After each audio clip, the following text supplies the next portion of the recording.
Okay, so here we go. Now, I went into the warehouse and I grabbed this harness from our remote start system. It's going to look a lot like what you're going to find the wiring underneath the driver's dashboard in your own car.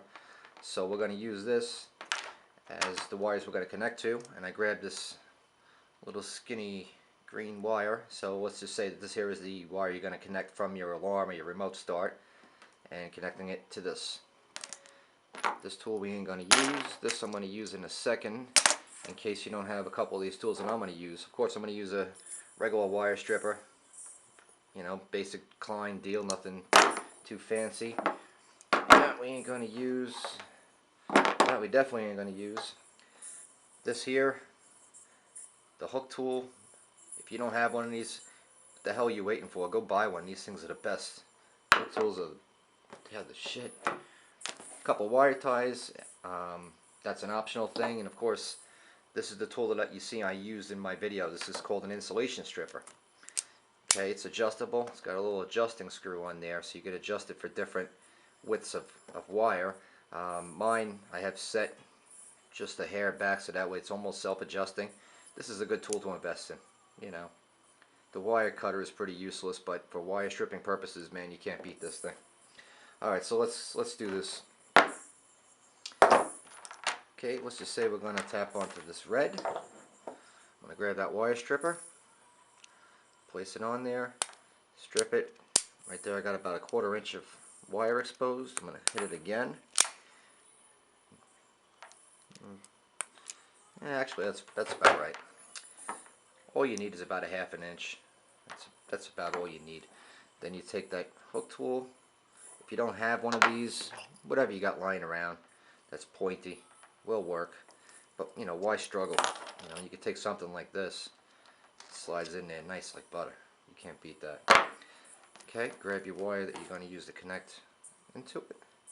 Now you see how much I'm going to grab is about actually I usually like to grab about 1.5 inches. The little trick that I use is I pull it most of the way, give it a spin just to keep the wires taut and tight like that. Go back to the target wire.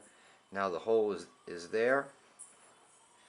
I got my wire that I'm going to insert through the hole. Okay, once you got that, all you got to do is just take your fingers, close it up, wrap it around. You might want to yank it backwards. I got 2 wraps. I got 3 wraps on there. That's good. So I'm inside the wire. I've closed the wire. I've wrapped it around several times. Now watch. I can pull this wire. Well, I shouldn't do that. Maybe it's all those weights I'm lifting. Plus I got an extra super strong. Just for the heck of it. Let's see what happens when I take some more wire. Now it looks like I got about 2 good inches of wire strip back now. Put it through. This time I'm going to go crazy. I'm going to take this crimper and just smush it a little bit. Wrap that around. Now I got 2, 3, 4 times. Oh yeah.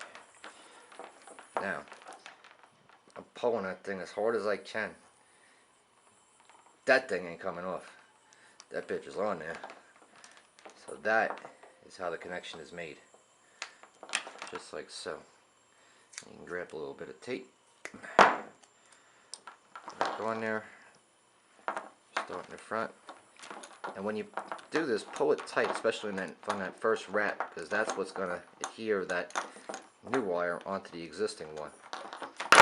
Now getting over to these wire ties, this connection, as you can see, is not going anywhere. Alright, but let's just say if you had something hanging off of this wire, you know, that's not a good thing. Over time, this tape will eventually fail, you know, especially if you're using some cheap tape, or who the hell knows what kind of tape you're using. So what you could do, if you really want to be anal, is just take a zip tie, just wrap it around there on the end. Now, you could literally hang anything you want off of this.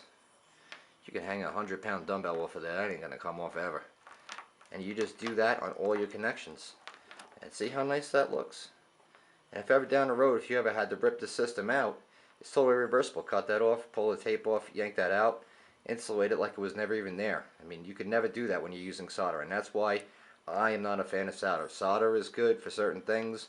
You're fixing a remote or something fell off a PC board or whatever, that's fine. But let's just say this is only a mere 7 or so inches away from the ignition harness. If you get this thing so hot, that heat's going to transfer all up to here. That could actually burn and break off something that's connection on your ignition keton board.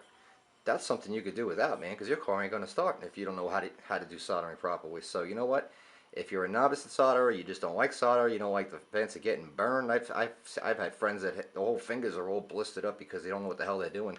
So you know what? Keep it simple. Do it like I show you, and this is going to last forever. That's the way it's done.